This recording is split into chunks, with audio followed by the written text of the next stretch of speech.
पूर्व से डोलिया पश्चिमा भैले पापा लागी गईले चारा कहाँ रहो।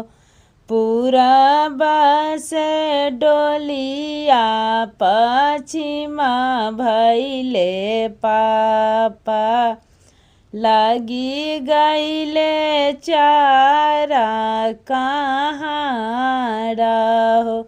डोलिया उघारी जब देखली ना बहरा कोई नाही लौके हमारा हो। दुआरा से पापा रोए पूछले आमा से कहाँ गेली धियावा हमारा। दुआरा पर पापा रोई रोई के जे पूछल कहाँ गईली बेटी हमारा। घरा में से आमा है रोआता आवेली पापा के लगे समझाई तोहारा बेटी प्रभु गईली ससुररिया चली गईली ने धियावा हमारा।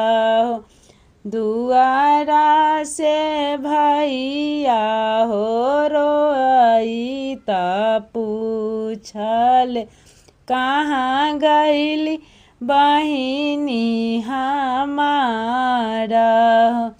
घरा में से भाभी हो हंसई ताया वेली भैया के कहे समझाई है।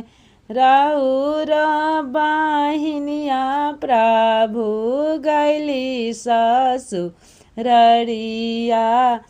चली गईली ने बैरन हमारा है।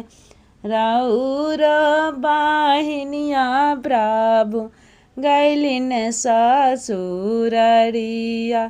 चली गईली ने बैरन हमारा। पूर्व से डोलिया पश्चिमा भई हो पापा।